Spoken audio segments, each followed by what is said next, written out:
Good evening, good morning, good afternoon, good day to all. Welcome to another edition of Homie Picks.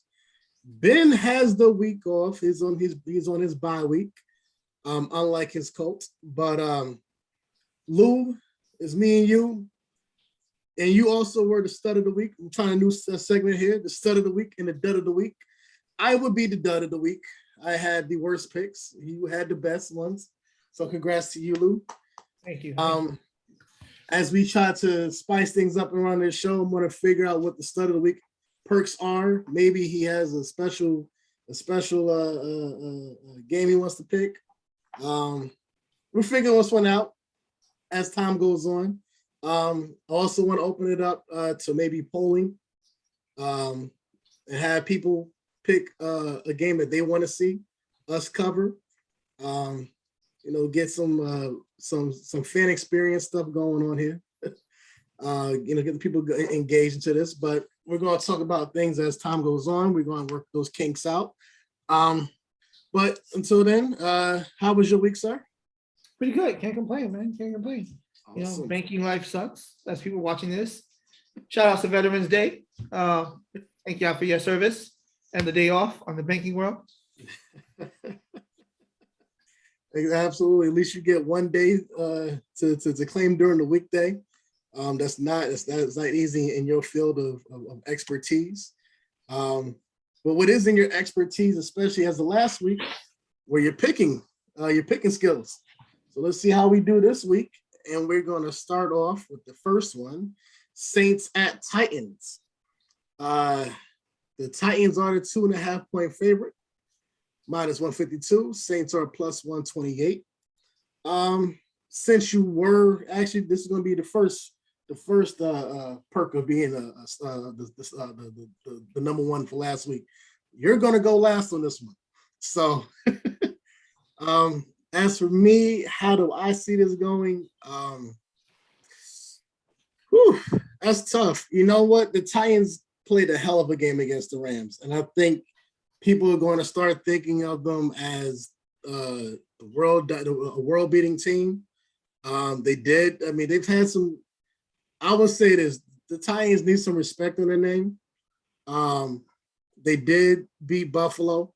Even though I picked them against Buffalo, that was more of like a just being contrary to the thing, as more than me really believing in them. And that all had to do with losing to the Jets. And I get it, the Jets have won. They've had two really good wins. But let's just face it, there's two really good wins. Titans were one of them. And I thought maybe the Titans were overrated at that point. But without Derrick Henry, they still found a way to use three running backs and completely wipe the floor with the Los Angeles Rams.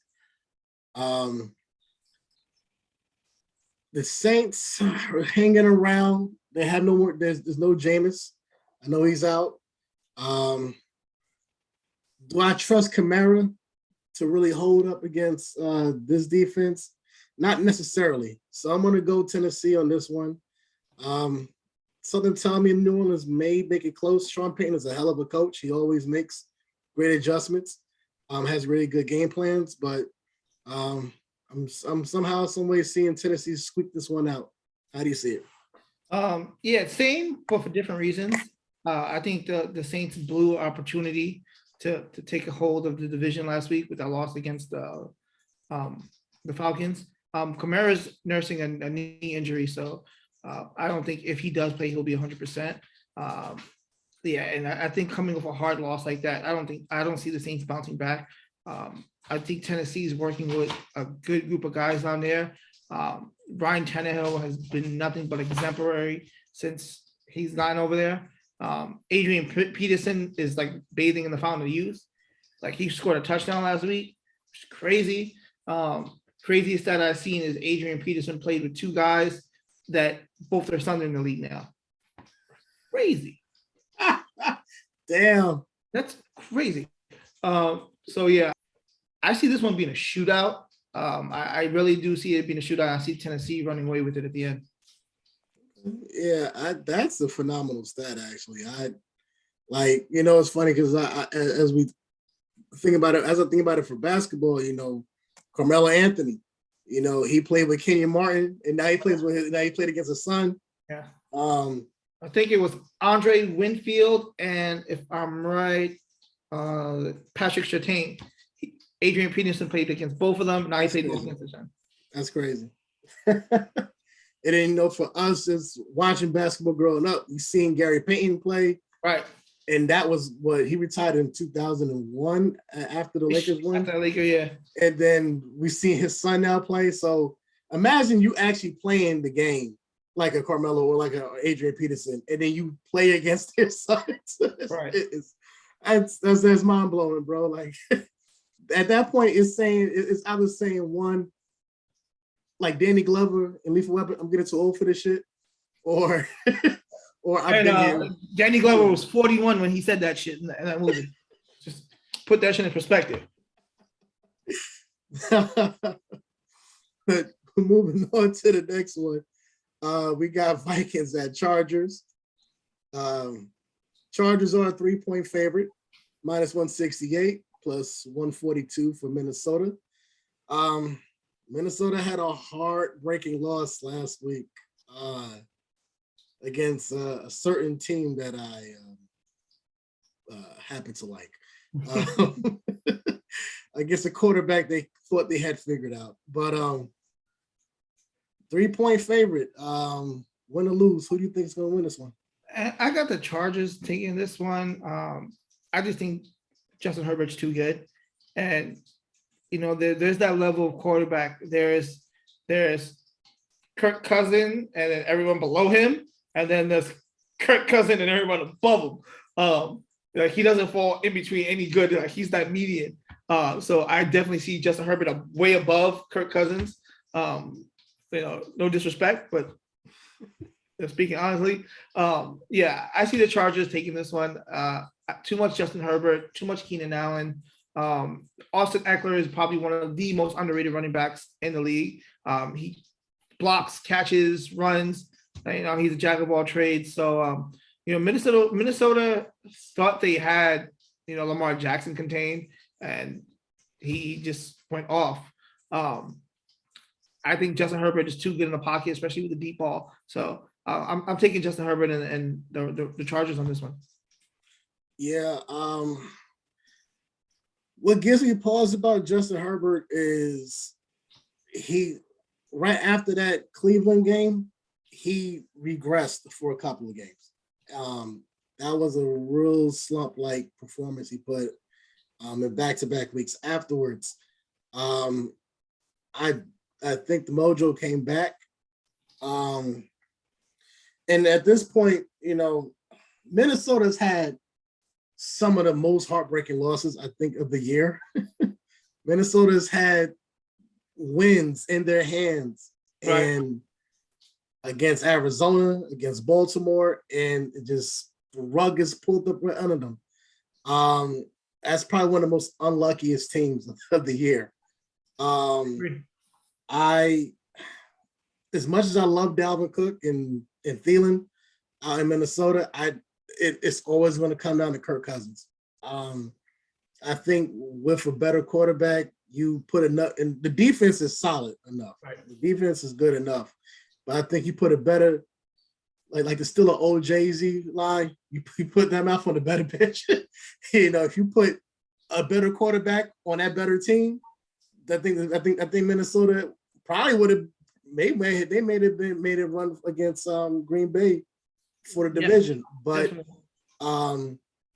it's the same. I'm going the same way with you with this one. Chargers, for the reasons you gave, but also because not so far behind them is the Kansas City Chiefs, and they were dead in the water, and because the inability of the Raiders and of the Chargers to maintain that kind of heavy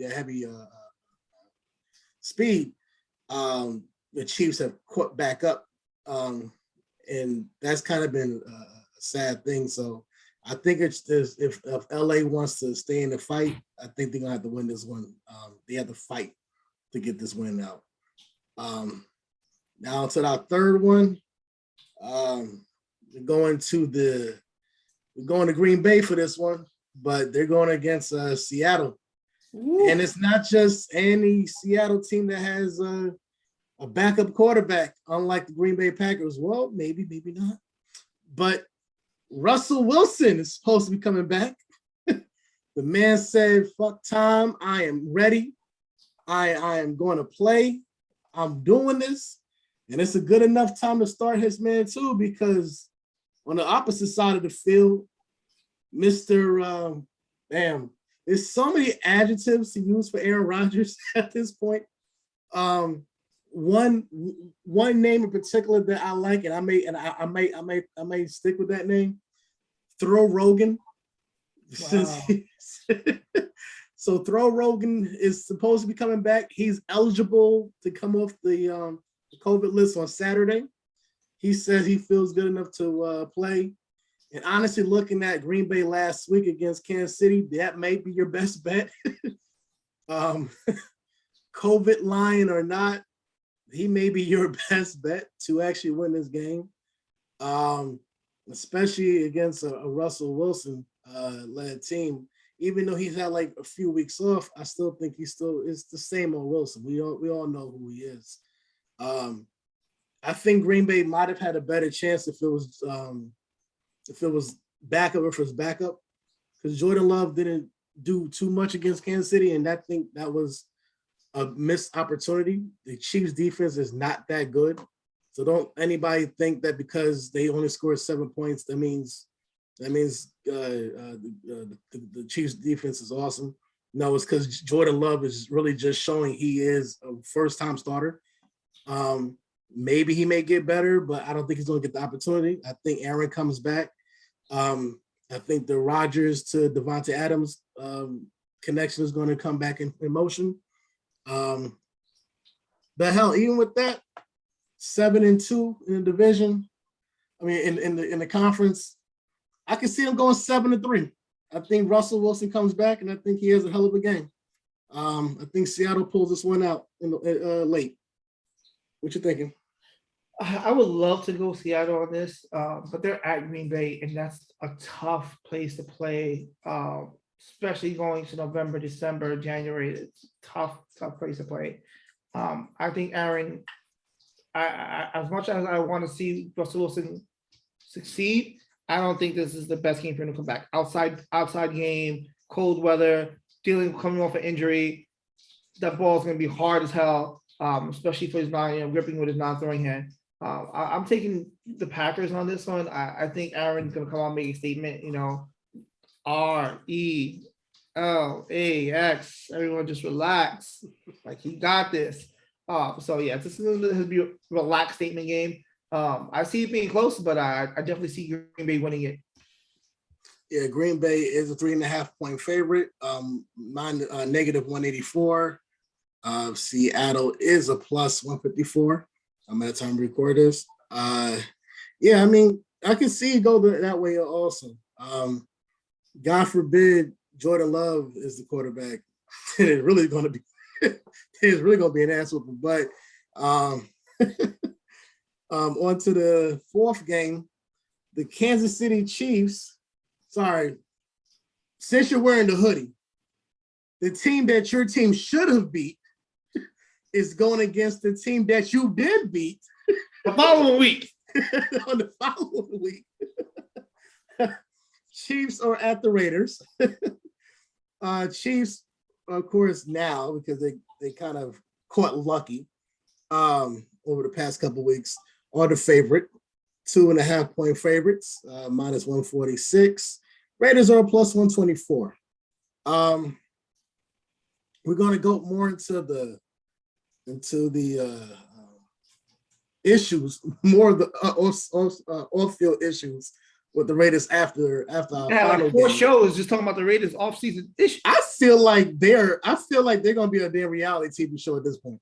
But it's like the way they're going is in the wrong direction. The real criminals of Vegas. The true underworld. It's So, you know, we know who's not going to be on field, but we still know who is on field. How do you see this one going down? Man, I love me some Pat Mahomes. I love me some Tyreek Hill. They're in the running for OBJ, excuse me. I don't know. Derek Carr has yet to disappoint me as a player. I think he's one of those players that silently, he hasn't said it yet, but he's like, get me the fuck out of the Raiders. Like, I know he's having a conversation. You put Derek Carr on any other team and they're a bona fide playoff team. You put Derek Carr in Minnesota, they're a bona fide playoff team. Yes. Like, you put him anywhere else, Jacksonville, like you playoff team. The Jets, playoff team. You know what I'm saying? Like, he's that good of a quarterback, and he's just being wasted.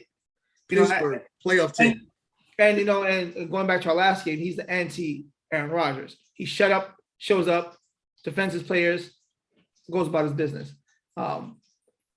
He's one guy I root for, so I'm definitely taking him in this game as much as I have Pat Mahomes and, you know, Tyreek Hill on my fantasy team. They haven't been the same team.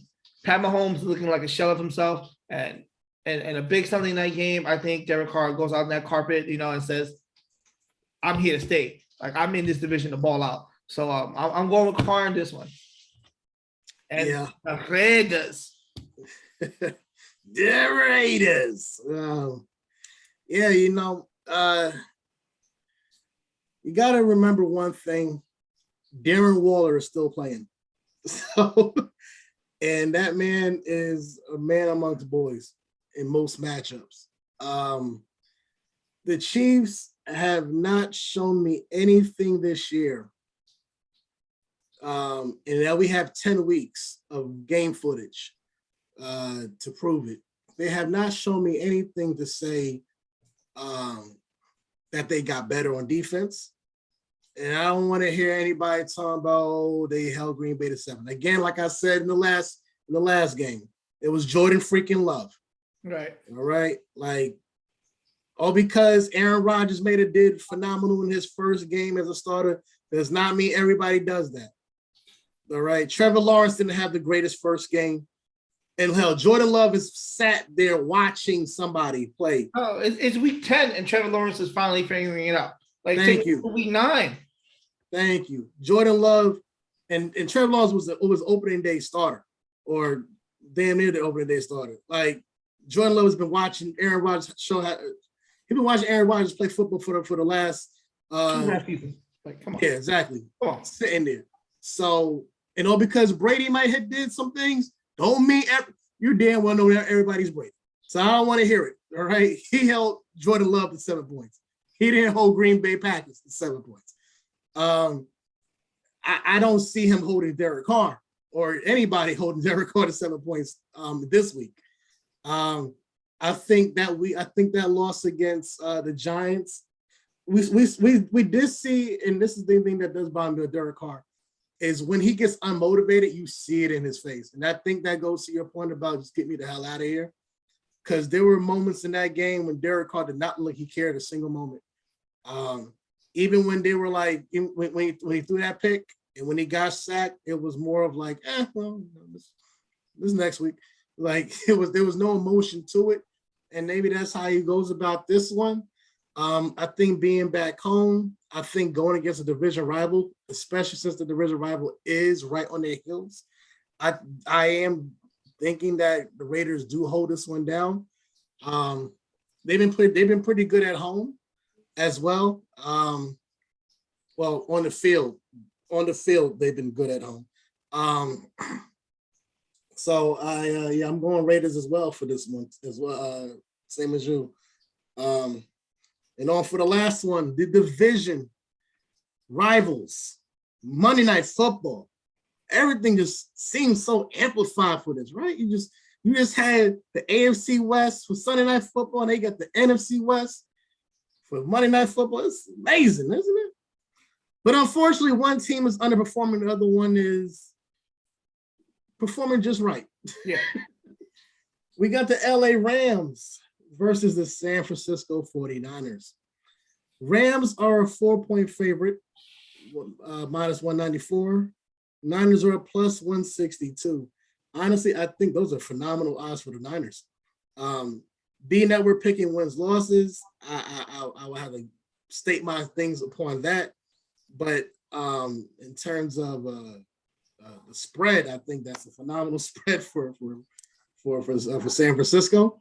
However, I do think after getting shellacked, and I mean that very nicely, being shellacked against Tennessee last week at home, I think they're going to take all their frustration out on San Francisco. I'm not a believer in Jimmy Garoppolo. I do think maybe you should probably start looking for Trey Lance to play more snaps and play more downs. He might be your better chance at the future because Jimmy G isn't. All because Jimmy might have had a nice little playoff run before does not mean he is that same person. So yeah, for me, I think I'm not sure if Von Miller's coming back yet. I know he's still out with that knee injury. He's expected to play. Then yeah, good night. Yeah. Rams winning. Yeah. Lou, to you. Yeah, same thing. Like 49ers, man. 49ers are a big disappointment this year. They started saying all the right things going into the season. Kyle Shanahan should have gave Trey Lance the ball week 2, week 3. Just let him learn, let him grow through it. I know you're in a competitive division, but I think Trey Lance better than Jimmy G in that division. You look at what Kyler Murray's doing, and all Arizona's done is tell him go.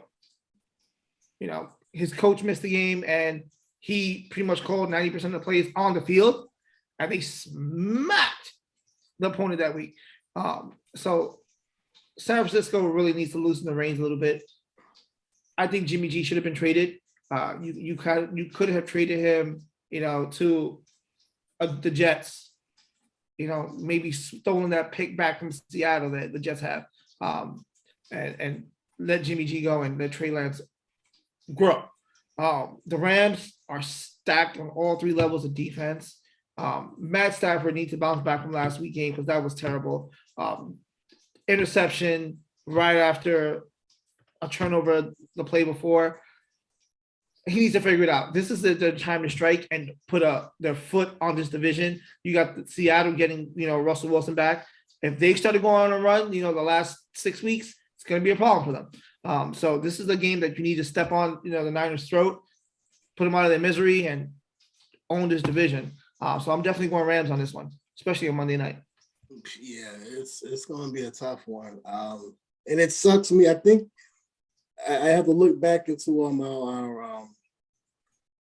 our season preview. I do believe you did pick the Rams to win a division.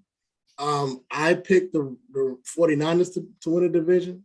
Boy, they have let me all the way down. How's that working out? It ain't working out so well, man. Man, not working out so well. I might need to stick to basketball on that one, but it's not worked out so well for that. But as they always say in show business, better luck next time.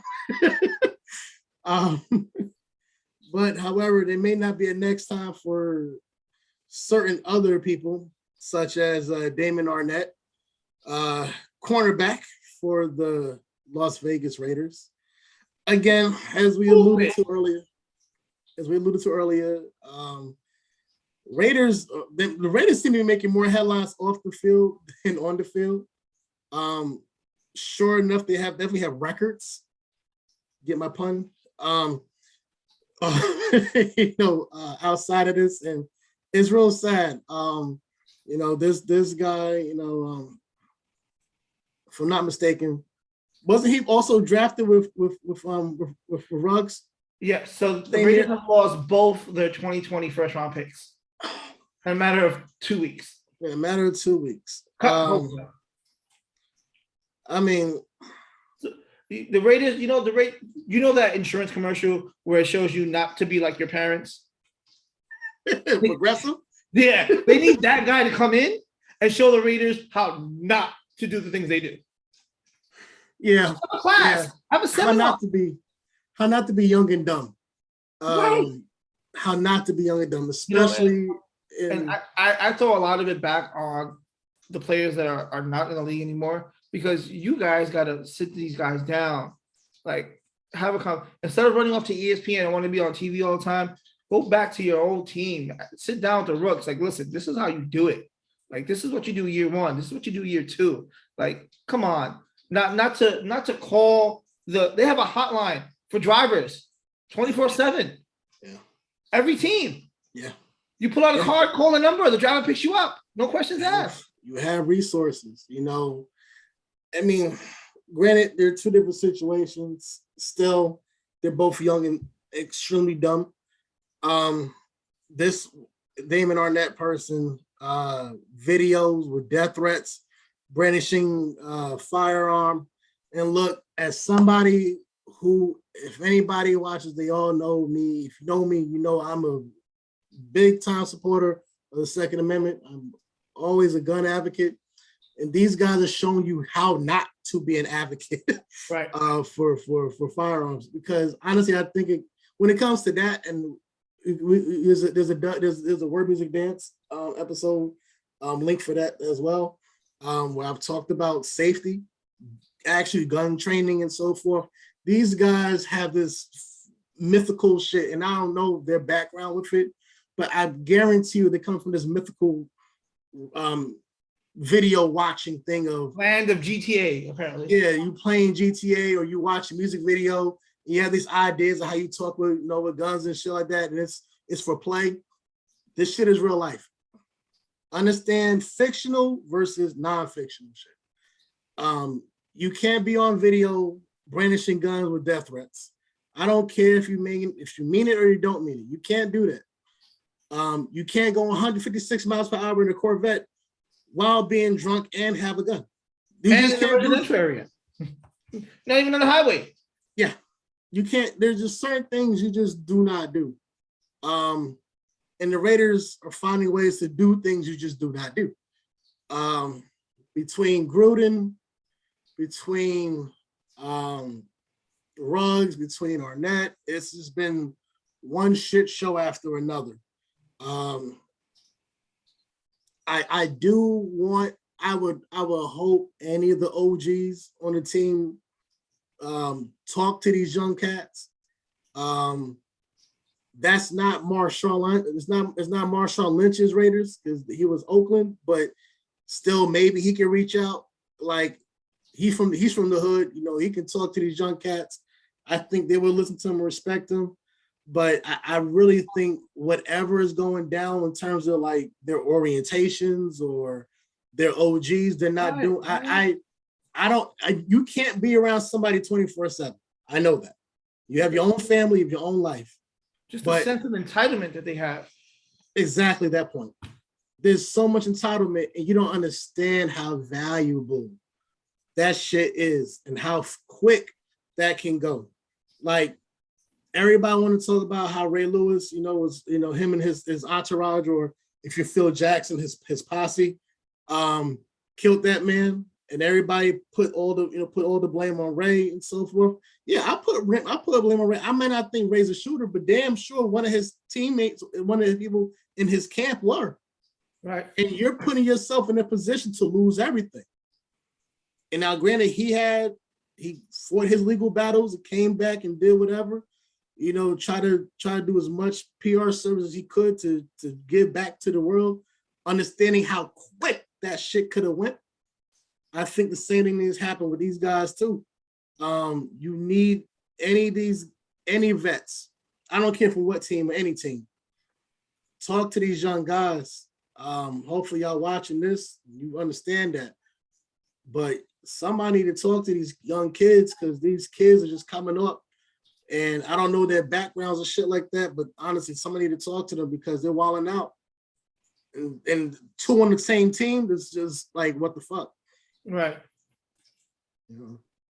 But that's my old man rant for the week. I just want better for them. Shout outs to New York. Oh, I'm gonna let you take that one. They got their licensings to bet. FanDuel, a couple other of them. So we got DraftKings, FanDuel. Looks like it's coming to New York. They just passed betting laws over there, so they got some of them got the betting rights. So shout outs to all you guys back home in New York. Y'all be betting soon. So hopefully sooner than I think. But yeah, New York likes to drag their ass on a lot of things. You know, it's a big day. It's a great day. You know, it's a great way to end the show. But yeah, you know, it's a long time overdue. I do imagine this is 2021. I imagine somewhere by 2023, all 50 states. That's my homie picks prediction of the week.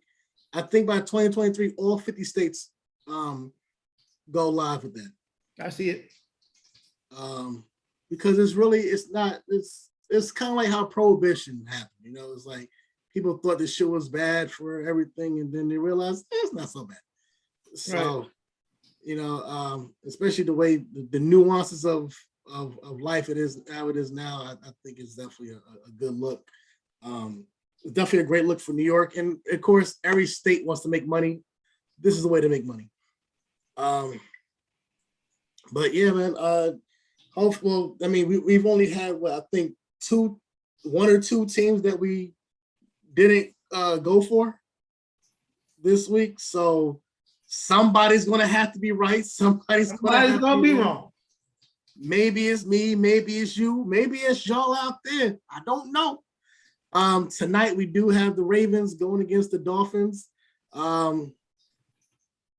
At the rate of how things have been going lately with my team, we may be down by 40, and then we come back. I don't know. we have found a way to be the comeback kids this year. This shit gives me a heart attack. I have not lost weight yet, so it hasn't scared me that much. But it's scaring me enough to give me a knot in my stomach. Hopefully we blow them out. But if you're watching this on Sunday, you already know the result. But Ravens Dolphins tonight. We'll see y'all next week. It'll be a full cast. I may go on bye week sometime after that. Before I go right quick, it's still crazy to me that there are teams that still don't have a bye week until week 13. I don't understand the NFL. No. I got to look right at the camera. NFL, explain that shit to me. How do teams still have to play 13 games straight? It makes no freaking sense. Like, I looked at the schedule and it was like December 9th and like 2 or 4 teams had off. I'm like, wait, why in December? The second week in December, you still have bye weeks. That has never, that's don't happen. Like your home, like, Ron, you're dead fucking tired. Like, imagine you got 12 straight weeks of grueling football, travel, getting beaten and grind it up, and then now you get a week off. But then you got to play the next 5 games and hope you got momentum after that. Right. Woo, that's a rough schedule this year for anybody. But playoffs are coming up soon, bro. We only got a month and a half left, or almost 2 months left for this stuff. Week 18 is almost upon us. Yes, 18 is almost upon us. And then we got our divisional games, which Sunday, Saturday, and Monday. And we'll talk more about that on future episodes. But until then, Lou, I appreciate you, brother. We'll do this again next week. Me, you, and Ben.